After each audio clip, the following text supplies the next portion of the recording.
Hi, I'm Teresa, and for my final project presentation in AB5310, I'm going to be analyzing some behaviors in the film Dangerous Minds.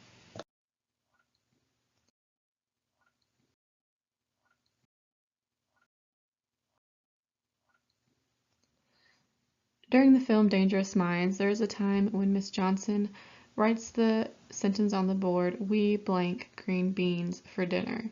She looks at the class and says okay and points to the blank spot, and a couple students look at the board and look away. Directly after she writes this sentence, after the few students look, they begin engaging in their own conversations. They're taking pictures of each other. No one is paying attention to Miss Johnson or the sentence on the board. She then erases the sentence on the board and writes, "We want to die." That immediately catches the attention of several students, and one student comments on it, and another student comments on it, and probably 4 or 5 people make a comment about it, and before you know it, they are talking about the sentence structure and what word in the sentence is the verb, etc. The previous narrative depicts an example of positive reinforcement. The behavior principle of positive reinforcement occurs when a stimulus is added or increased directly after a behavior, resulting in an increase in the future frequency of that behavior. The example is also an example of socially mediated reinforcement. The contingency diagram for the previous example is a 4-term contingency diagram. The establishing operation is lack of student participation. They're looking around the classroom, they're talking to each other. The discriminative stimulus that signals that reinforcement is available is the students in the classroom. The response, again, is Miss Johnson erasing and replacing the current sentence with the unusual sentence, "We want to die," and asking the question, "Is that true?"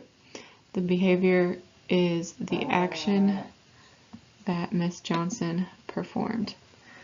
The stimulus positive reinforcement is the consequence of student participation. So the students ask questions, they look at the board, even though at first the participation is rude in nature, they actually do end up discussing the sentence on the board in a more proper way.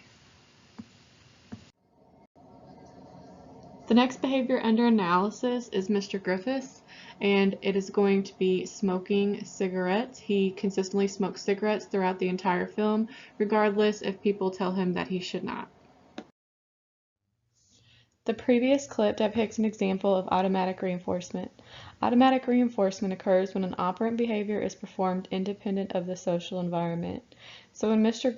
Griffith continues to smoke his cigarette, even though Miss Johnson in his social environment speaks negatively of smoking cigarettes and keeps telling him that he shouldn't smoke, he continues to smoke because it is reinforcing outside of the social environment. The establishing operation for this 4-term contingency of automatic positive reinforcement is nicotine deprivation. For purposes of the example, we're going to say that Mr. Griffith had not had a cigarette for hours and hours prior. The discriminative stimulus is cigarette pack and pocket, which signals that reinforcement is available. It is the 90s, so Mr. Griffith could smoke anywhere. It wasn't the fact that he was outside that signaled for reinforcement. The response is smoking a cigarette. The consequence is stimulus positive reinforcement of nicotine satiation. The future frequency of smoking a cigarette will increase. There's a time during the film when Miss Johnson asked a student, Darrell, to read 5 sentences. Darrell then responds with the statement, "Oh man, you trippin'." After that, Miss Johnson asked Darrell to read the first sentence. Jarrell looks down as if he is going to read the first sentence, but then the bell goes off for class to be over. For purposes of this example, we are going to say that Jarrell does read. The previous narrative depicts an example of the behavior principle of negative reinforcement. Negative reinforcement occurs when a stimulus is removed or reduced directly after a behavior, resulting in an increase in the future frequency of that behavior. For this example, again, we are going to say that Darrell did read that one sentence. The three-term contingency for the negative reinforcement example consists of a immediate discriminative stimulus of the aversive request.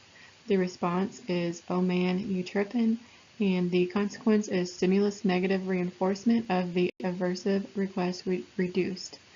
Vocalizations of dislike when asked to read will increase in future frequency. Throughout the film, Dangerous Minds, every instance that Miss Johnson has a conversation with her boss, Mr. Grady, he criticizes her for her work. For purposes of this example, we are going to say that through a history of reinforcement, Miss Johnson finds Mr. Grady's presence aversive in that she avoids the front entrance by Mr. Grady's office that she often used upon entering the building. She took the front entrance until one day she noticed a side entrance nearby. So she turned around and tried to take it in order to avoid Mr. Grady. Entering through the side entrance, she was still able to get to her classroom promptly, so she now uses it to avoid Mr. Grady, whom she would have to pass and possibly speak to if she used the front entrance. The previous narrative depicts an example of a reflexive conditioned motivating operation. A reflexive conditioned motivating operation is a stimulus that signals a worsening of conditions and establishes its own termination as a reinforcer and evokes behavior that has resulted in its termination in the past. Avoidance occurs when an organism can avoid an aversive stimulus by engaging in a specific response. So if you'll look below at the avoidance contingency diagram for the CMOR in this example, it is a 4-term contingency, and the CMOR is the aversive supervisor near the front entrance, which is the antecedent condition, and the other antecedent condition is the discriminative stimulus of the side entrance, which signals to Miss Johnson that reinforcement is available. So her response is that she walks in the side entrance. The stimulus negative reinforcement for that response of walking in side entrance is avoidance of the aversive supervisor. The response of taking the side entrance will increase in future frequency. There's a time in this film where student Emilio goes up to the front of the classroom and becomes in close proximity with Miss Johnson and hits on her. After this happens, Miss Johnson turns around and writes Emilio's name on the board, and directly after his name is wrote on the board, the students begin to cheer his name. The previous narrative depicts an example of positive punishment. The behavior principle of positive punishment, otherwise known as type 1 punishment, occurs when an aversive stimulus is presented or increased immediately following a behavior and resulting in the future frequency of the behavior decreasing or ceasing. So for this example, Emilio becomes in close proximity with Miss Johnson. Before the clip begins, he also hits on her as he's walking up towards her. Vocally, the abolishing operation for this positive punishment contingency is aversive attention. The warning stimulus is student Emilio in close proximity and being hit on. The response is writing student's name on the board. She writes Emilio's name on the board. And the consequence is positive punishment. Aversive attention remains present as Emilio does not move, and an aversive stimulus of loud cheering for Emilio is added. So writing a student's name on the board will decrease in future frequency. There's a time in the film where a student questions why they're having to learn a certain poem. Miss Johnson answers, stating that learning is the reward and knowing how to think and becoming mentally strong is the reward. The students then go on to study and learn that poem. The previous narrative depicts an example of contingency-shaped behavior. Contingency-shaped behavior occurs when an operant behavior is under the control of contingencies of reinforcement as opposed to rule-governed behavior. With contingency-shaped behavior, the organism is put into direct contact with the consequence of the response. For this example, we know that Ms. Johnson gave them a short maxim on why they're learning the poem. The establishing operation is learning deprivation. The discriminative stimulus is Ms. Johnson's maxim. The response is reading and studying the poem. The stimulus positive reinforcement is the consequence of learning the poem, knowing how to think, becoming mentally stronger. So the response is of the students. And reading and studying will increase in future frequency. And this is indeed contingency-shaped behavior as they're put into direct contact with the consequence of reading and studying the poem.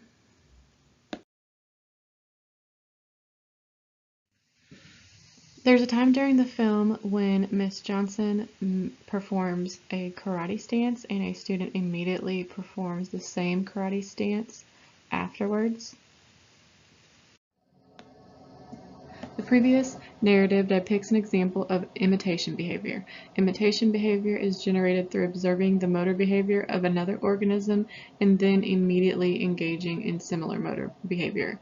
So when the organism directly engages in the same type of motor behavior of another organism, that is imitation behavior, it is supposed to be a novel behavior that is imitated as well.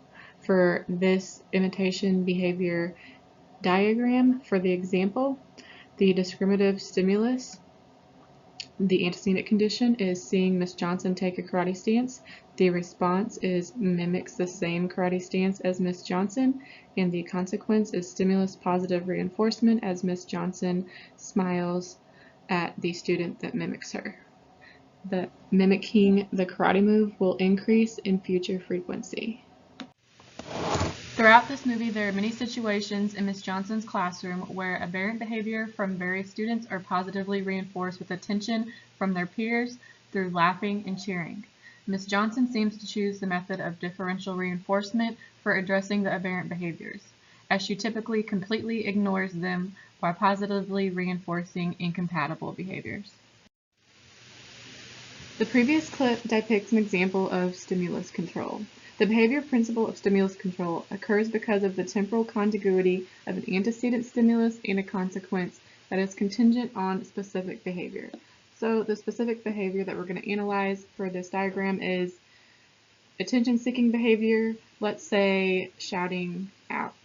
The discriminative stimulus is peers in classroom, so the attention-seeking behavior of shouting out is reinforced through laughter and cheer when the peers are present in the classroom.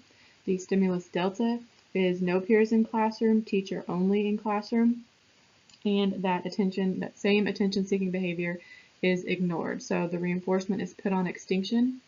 So when peers are in the classroom, the attention-seeking behavior of shouting or whatever it may be will be reinforced. So it is going to, the future frequency of that behavior will increase while the peers are in the classroom. The target behavior for this example is talking out at inappropriate times. Stepping with a foot forward from the previous example, let's say that Ms. Johnson is indeed using differential reinforcement of incompatible behavior for unacceptable behavior, in this case, talking out at inappropriate times, for a student who emits this behavior very often. Let's take it a step further and say that this particular student has had a functional analysis performed that has determined that the function of his unacceptable behavior is attention-seeking. Ms. Johnson decides to reinforce the topographically incompatible behavior of hand raising. The previous narrative depicts an example of differential reinforcement of incompatible behavior. Differential reinforcement of incompatible behavior is a procedure in which the teacher would identify a behavior that's incompatible with or cannot occur at the same time as the problem behavior and reinforce it. Below is the differential reinforcement contingency diagram. For this example, we're going to analyze two behaviors, one when the student raises their hand and another when the student shouts out a question. So the shouting is the behavior that's incompatible with raising a hand to ask the question. Shouting would be the problem behavior. For the first diagram, The discriminative stimulus, the antecedent condition, is the teacher giving the lecture. The response is student raises hand. And the stimulus positive reinforcement, the consequence is that the student gains the attention of Ms. Johnson as she immediately calls on him and praise is delivered. In the second diagram, where the student is shouting, the discriminative stimulus, the antecedent condition, again, is the teacher giving the lecture, and the consequence for shouting is no attention gained, and Ms. Johnson does withhold praise as well. So she does not give praise and she ignores the shouting. So when the student raises their hand, they're being reinforced, and raising the hand will increase in future frequency. The target behavior for this example is giving correct answers. There's a time in the film when Miss Johnson takes a box of candy bars with her up to the front of the classroom for the lesson, and whenever she asks a question and the student gives a correct response, she gives them a candy bar. The previous narrative depicts an example of continuous reinforcement. Two schedules of reinforcement, continuous and extinction, provide the boundaries for all other possible schedules of reinforcement in applied behavior analysis. Continuous reinforcement is a schedule that reinforces a target behavior directly after each occurrence of that target behavior. The target behavior for our example is giving the correct answer, so the response for this contingency diagram is giving the correct answer. The antecedent condition is the candy bar presented along with a question, which signals that reinforcement is available for the target response. And the consequence is stimulus positive reinforcement. The candy bar is obtained. This behavior will increase in future frequency, especially when a candy bar is present.